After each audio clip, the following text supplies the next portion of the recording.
Topic पढ़ने वाले हैं, पादप वृद्धि।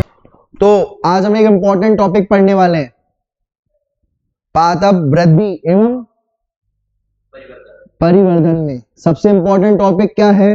पादप वृद्धि नियामक, ठीक है, यानी प्लांट ग्रोथ रेगुलेटर्स।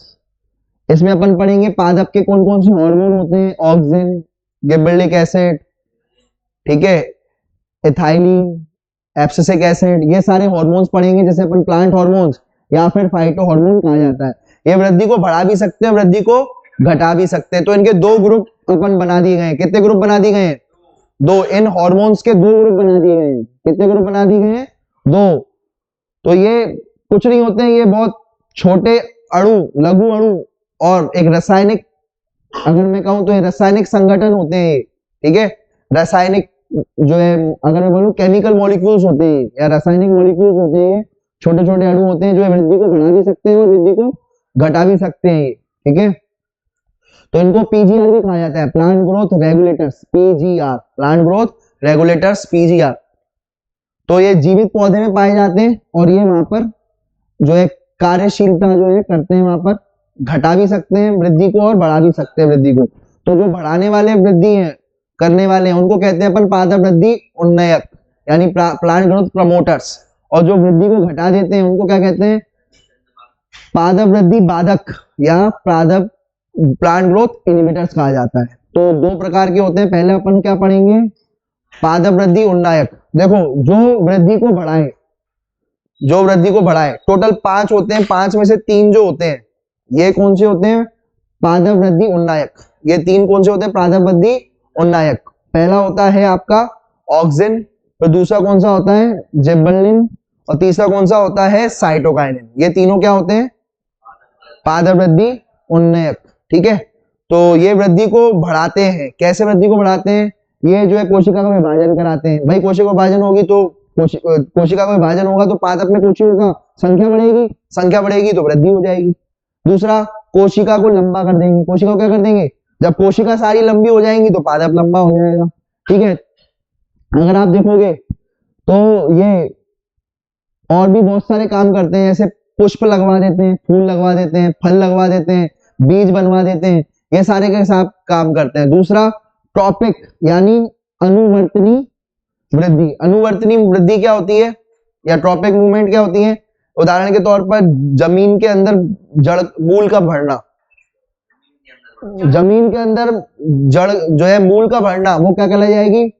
ट्रॉपिक वृद्धि। या दूसरा, जो आपकी तना है, तना कहां बढ़ता है? ऊपर की ओर, तो ये भी एक प्रकार की क्या है? ये ट्रॉपिक वृद्धि है। आई बात समझ में? तो ये आपको याद रखना है, ठीक है, ठीक है। तो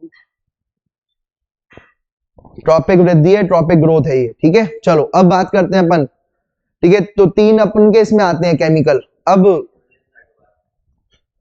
यहां पर जो है, अब बाधक की बात करते हैं। तो विभिन्न वृद्धि बाधक पाए जाते हैं जो 2 काम में आते हैं, प्रसुप्ति और दूसरा विलग्न।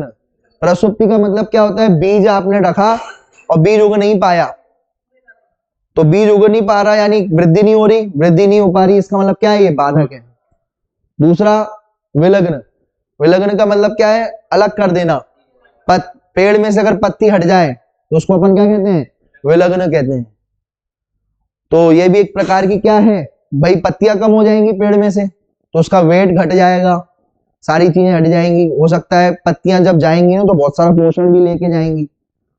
पत्तियों में पोषण होता है, हरित पर्ण होता है, कोशिकाएं होती हैं, वो भी तो चली जाएंगी। तो नुकसान हो रहा है, वृद्धि में घटावट हो रही है, एक तरीके से घट रही है वृद्धि। तो ये भी क्या है? बाधक है। ये क्या है? ये बाधक। तो प्रसुप्ति समझ में आ गया?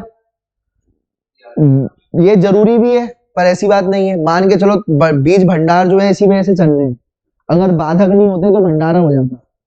कैसे भंडार? कि जो बीज जो होते हैं, अगर बीज भंडार में रखे हुए हैं लेकिन सारे उग गए, सब पेड़ बन गए, तो फिर मतलब ही क्या रहेगा? ये फायदे वाली बात भी है अपन लोगों के लिए। किसके लिए? और पेड़ के लिए भी। मान के चलो अभी सही नहीं है, क्या सिस्टम सही नहीं है, मतलब अनुकूल तापमान नहीं है, अनुकूल तापमान नहीं है। जब अनुकूल तापमान नहीं है और सोचो क्या क्या हो जाए, वृद्धि हो जाए, बीज उग जाए, तो वो मर जाएगा, क्योंकि क्या है, अनुकूल तापमान नहीं है। कोरोना के टाइम पे बाहर नहीं निकलना चाहिए, ये लॉकडाउन जो था अच्छा था। अब लॉकडाउन से वृद्धि तो घट गई, लेकिन जान तो बच गई। ऐसा ही समझ में आ गया। अनुकूल तापमान नहीं है तो बीज को, अच्छी बात है कि बीज ना हो गए, समझ रहे हो। तो ये अच्छी जो है हमारे लिए अच्छा भी है कई बार, और पेड़ के लिए भी ये भी जरूरी है, बाधक भी जरूरी है। इसका मतलब बाधक खराब नहीं होते, बाधक भी जरूरी है। ये स्टोमेटा को बंद करा देते हैं ताकि पानी ना निकले ज्यादा, समझ रहे हो। तो ये सारे काम करते हैं। ये कौन से होते हैं, दो प्रकार के होते हैं, ये एब्सिसिक एसिड और गैसियस पीजीआर यानी इथाइलिन। ये पीजीआर जो होती है, देखो दो होते हैं, ये एक इथाइलिन और दूसरा पीजीआर। दूसरा एब्सिसिक एसिड, एक इथाइलिन और दूसरा एब्सिसिक एसिड। ये दोनों क्या होते हैं, बाधक होते हैं। क्या होते हैं, बाधक होते हैं। उसमें से एब्सिसिक एसिड तो पूरा का पूरा बाधक ही है। एब्सिसिक एसिड तो पूरी तरीके से क्या है, बाधक है, लेकिन ये जो है बीच का है, कभी इधर डोल जाता है, कभी ये इधर डोल जाता है। तो ये बीच का बंदर है, लेकिन ज्यादातर ये इधर की तरफ ज्यादा झुकता है। ये 60% बाधक है, 40% उन्नयक है। समझ आ गया, प्रमोटर है, ठीक है भाई। तो ये आपको याद रखना है।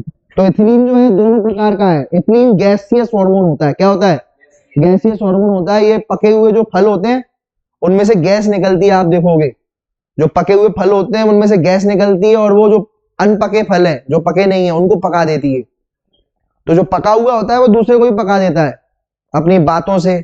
ऐसे ही जो पका हुआ फल है वो जो दूसरे फल को भी पका देता है, क्या निकाल के, गैस निकाल के। गैस का नाम क्या है, एथिलीन। और एथिलीन एक प्रकार का बाधक है, और या क्या वो दोनों तरीके का जो है कार्य करता है। लेकिन ज्यादातर कैसा है, यह एक प्रकार का वृद्धि बाधक क्रिया ज्यादा करता है, ये आपको याद रखना है। वैसे ही आमतौर पर दोनों है, ठीक है, बाधक भी और अन्य भी, ठीक है। बाकी इसमें अपन सारे हार्मोन्स के बारे में डिटेल में पढ़ेंगे नेक्स्ट वीडियो में।